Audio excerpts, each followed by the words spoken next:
दोस्तों नमस्कार। ये है चिंतन क्लासेज। मैं अजय बनारसी। उत्तर प्रदेश उच्चतर शिक्षा सेवा आयोग द्वारा आयोजित असिस्टेंट प्रोफेसर भर्ती परीक्षा 2022 के लिए सामान्य अध्ययन जीएस के कुल 30 प्रश्नों को परीक्षा पैटर्न के अनुरूप सॉल्व करेंगे। असिस्टेंट भर्ती परीक्षा में मुख्य विषय के अलावा सामान्य अध्ययन की भूमिका अत्यंत ही महत्वपूर्ण है, इसलिए इस खंड को तैयार करना बहुत ही ज़रूरी है।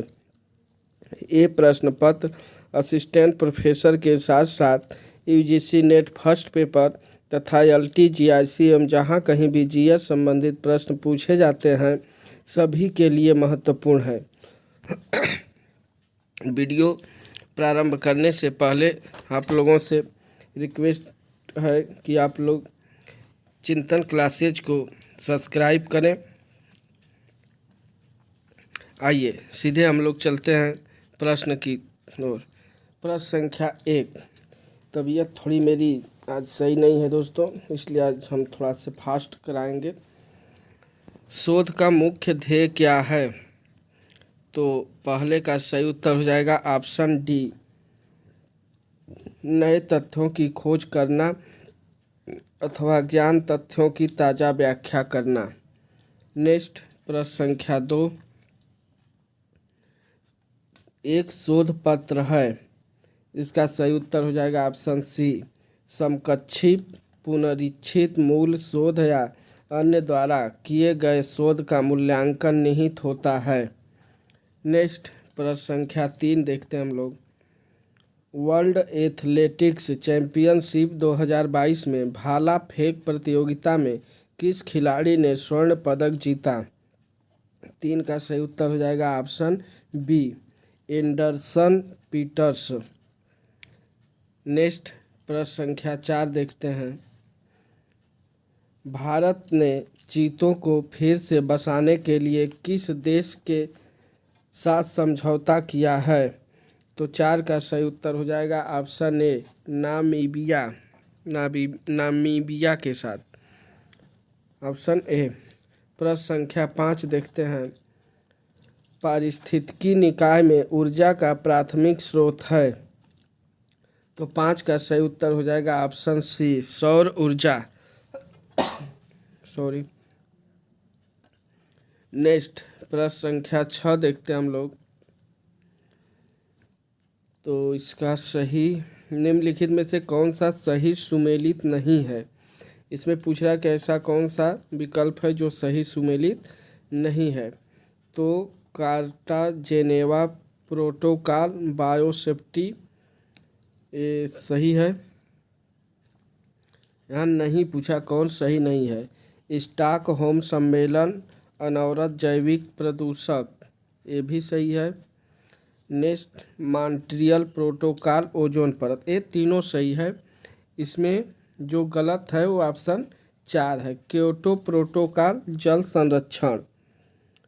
तो प्रश्न संख्या 6 का सही उत्तर हो जाएगा ऑप्शन 4। इसको देखिए। क्योटो प्रोटोकॉल एक अंतर्राष्ट्रीय समझौता है जो जलवायु परिवर्तन पर संयुक्त राष्ट्र संरचना अभिसमय से अंतर संबंधित है। इस प्रोटोकॉल को 11 दिसंबर 1997 को क्योटो, जापान में अंगीकृत किया गया था तथा यह 16 फरवरी 2005 को लागू हुआ। यह प्रोटोकॉल वैश्विक तापन में योगदान देने वाली गैसों के उत्सर्जन में कमी लाने हेतु लक्षित है। नेक्स्ट प्रश्न संख्या 7 की तरफ हम लोग बढ़ते हैं। तो देखते हैं प्रश्न संख्या 7। निम्नलिखित युग्मों में कौन सही सुमेलित नहीं है? फिर यहाँ नहीं शब्द पूछ दिया।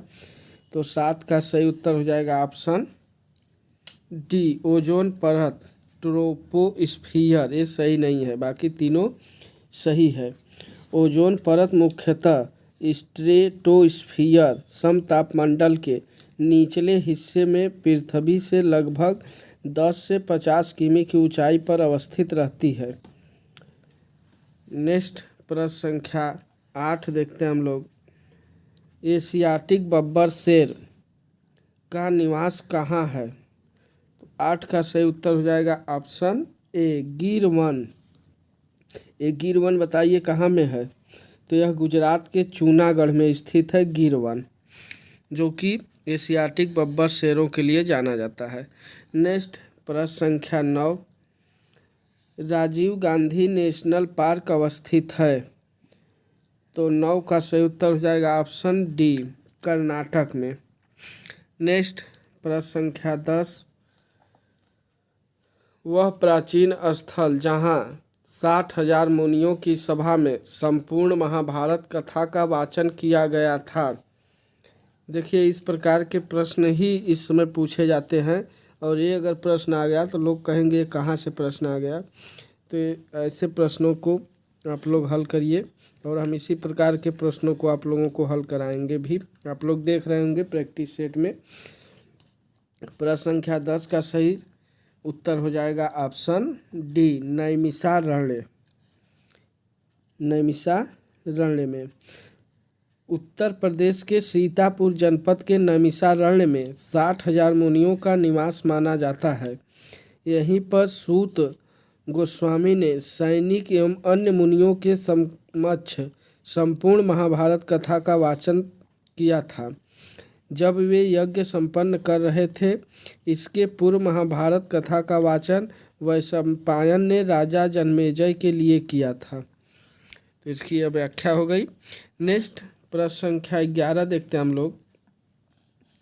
क्रांतिकारी जो हार्डिंग बम कांड में शामिल नहीं था? तो 11 का सही उत्तर हो जाएगा ऑप्शन बी भगवती चरण बोहरा।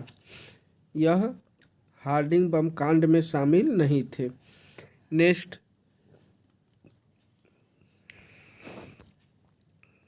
प्रश्न संख्या 12 देखते हैं। दांडी यात्रा के साथ निम्नलिखित में से क्या प्रारंभ हुआ? तो 12 का सही उत्तर हो जाएगा ऑप्शन सी सविनय अवज्ञा आंदोलन। देखिए महात्मा गांधी ने 12 मार्च 1930 को अपना प्रसिद्ध दांडी मार्च शुरू किया। उन्होंने साबरमती आश्रम से कुछ साथियों को, जो चुने हुए साथियों के साथ सत्याग्रह के लिए प्रस्थान किया। 24 दिनों की लंबी यात्रा के बाद उन्होंने 6 अप्रैल 1930 को दांडी में सांकेतिक रूप से नमक कानून भंग किया। इस प्रकार नमक कानून तोड़कर उन्होंने औपचारिक रूप से सविनय अवज्ञा आंदोलन का प्रारंभ किया। नेक्स्ट प्रश्न संख्या 13 देखते हैं हम लोग। उल्का है? तो 13 का सही उत्तर हो जाएगा ऑप्शन बी बाह्य अंतरिक्ष से पृथ्वी के वायुमंडल में प्रविष्ट हुए द्रव्य का अंश उल्का कहलाता है। ऑप्शन बी सही है। नेक्स्ट प्रश्न संख्या 14 देखते हैं हम लोग।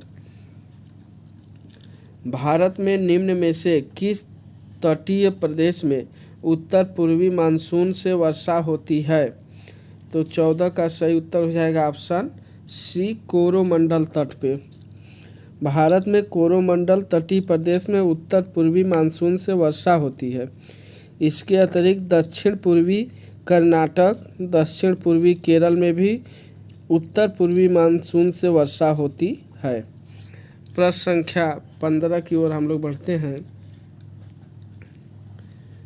तो ये प्रश्न संख्या 15,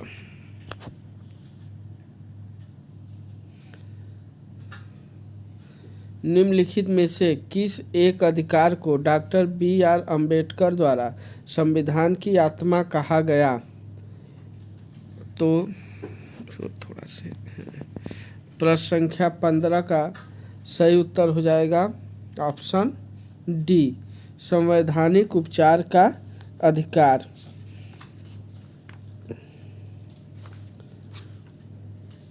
नेक्स्ट देखते हैं हम लोग प्रश्न संख्या 16, निम्नलिखित में से कौन सा सही सुमेलित नहीं है? एक और राज्य दिया है, दूसरे और राज्यसभा में स्थानों का आवंटन। इसमें पूछ रहा है कि कौन सा सही सुमेलित नहीं है। तो प्रश्न संख्या 16 का देखते हैं। महाराष्ट्र में 19, तमिलनाडु में 18, उड़ीसा में 10, आंध्र प्रदेश में 18 नहीं है, इसका सही उत्तर हो जाएगा ए।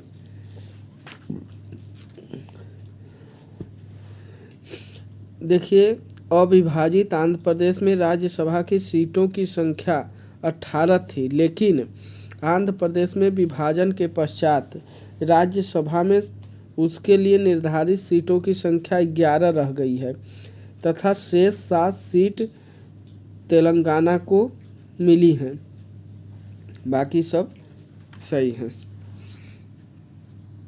नेक्स्ट प्रश्न संख्या 17 देखते हैं हम लोग। सिविल सेवाओं में सुधार हेतु पीसी होता समिति का गठन किस वर्ष किया गया था? तो 17 नंबर का सही उत्तर हो जाएगा ऑप्शन बी 2004 में। नेक्स्ट प्रश्न संख्या 18। भारत में प्रथम उद्योग जिसका विकास हुआ वह है? तो इसका सही उत्तर हो जाएगा ऑप्शन ए कुटीर उद्योग। नेक्स्ट प्रश्न संख्या 19 देखते हैं। निम्नलिखित युग्मों में से कौन सा सही सुमेलित नहीं है? 19 का सही उत्तर हो जाएगा, यहाँ सुमेलित नहीं है ये पूछ रहा है।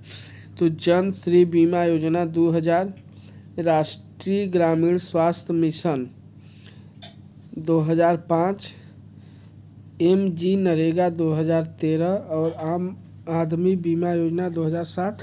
इसका सही उत्तर हो जाएगा MG नरेगा जो दिया है 2003, यह गलत है, ये सही नहीं है। जन श्री बीमा योजना 10 अगस्त 2000 को प्रारंभ की गई थी। राष्ट्रीय ग्रामीण स्वास्थ्य मिशन का आरंभ अप्रैल 2005 में हुआ था। आम आदमी बीमा योजना 2 अक्टूबर 2007 को प्रारंभ की गई। राष्ट्रीय ग्रामीण रोजगार गारंटी अधिनियम योजना 2005 का पुनर्करण करके 2 अक्टूबर 2009 को MG नरेगा के रूप में इसको नाम दिया गया। तो इसका सही उत्तर हो जाएगा ऑप्शन सी। नेक्स्ट प्रश्न संख्या 20 देखते हैं हम लोग।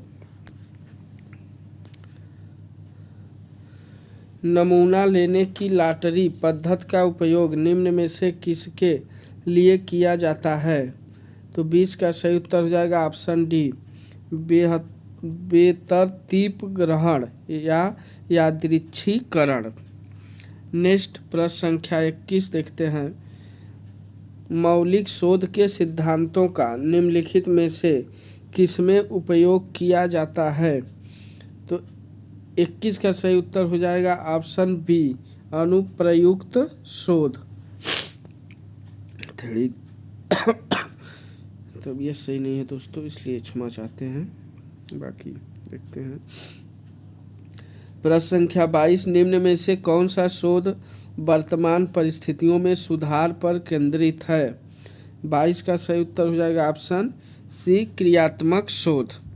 नेक्स्ट प्रश्न संख्या 23 की ओर बढ़ते हैं हम लोग। प्रश्न संख्या 23, एक मिनट।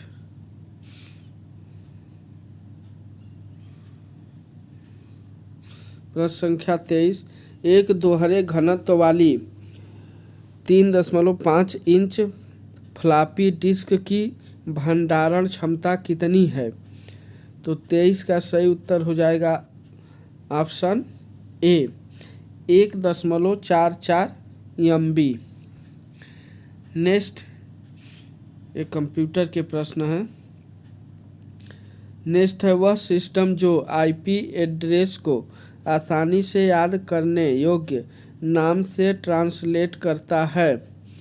तो 24 का सही उत्तर हो जाएगा option B DNS। B option सही हो जाएगा। नेक्स्ट प्रश्न संख्या 25। वीडियो कॉन्फ्रेंसिंग हेतु निम्नलिखित में से कौन सा डिवाइस अनिवार्य है? तो 25 का सही उत्तर हो जाएगा ऑप्शन सी वेबकैम। नेक्स्ट प्रश्न संख्या 26 की ओर बढ़ते हैं हम लोग। जून 2022 में कौन भारतीय प्रेस परिषद यानी PCI की पहली महिला अध्यक्ष बनी? एक करंट से प्रश्न है। तो 26 का सही उत्तर हो जाएगा ऑप्शन सी न्यायमूर्ति रंजना प्रकाश देसाई। नेक्स्ट प्रश्न संख्या 27 देखते हैं हम लोग। हाल ही में किस भारतीय प्रौद्योगिकी संस्थान ने सेप्टिक टैंक साफ करने वाला देश का पहला रोबोट बनाया? तो 27 का सही उत्तर हो जाएगा ऑप्शन ए, IIT मद्रास ने। नेक्स्ट प्रश्न संख्या 28। मई जून 2022 में world summit of information society 2022 कहाँ आयोजित हुई? तो 28 नंबर का सही उत्तर हो जाएगा ऑप्शन बी, जेनेवा। नेक्स्ट प्रश्न संख्या 29। निम्नलिखित में से कौन आउटपुट डिवाइस नहीं है? यहाँ पे नहीं शब्द को ध्यान दीजिए। कौन पूछा? कौन आउटपुट डिवाइस नहीं है? तो 29 का सही उत्तर हो जाएगा टच स्क्रीन। ये आउटपुट नहीं है बल्कि यह क्या है? इनपुट है। बाकी मॉनिटर, प्रिंटर और प्लॉटर ये आउटपुट डिवाइस है। नेक्स्ट प्रश्न संख्या 30 और आज के इस प्रैक्टिस सेट का लास्ट प्रश्न। एक एक्सेल वर्कशीट का नाम बदलने के लिए क्या करते हैं? तो इसका सही उत्तर हो जाएगा ऑप्शन सी, वर्कशीट टैब पर डबल क्लिक करें और एक नया नाम टाइप करें। तो दोस्तों आज के इस प्रैक्टिस नंबर 7 में हम लोगों ने कुल 30 प्रश्नों को परीक्षा पैटर्न UPHSC के पैटर्न के अनुसार 30 प्रश्नों को हम लोगों ने हल किया। तो एक बार आप लोगों से पुनः रिक्वेस्ट कि आप लोग ज़्यादा से ज़्यादा चिंतन क्लास को सब्सक्राइब करें। ओके, आज के लिए बस इतना ही। धन्यवाद। Thank you.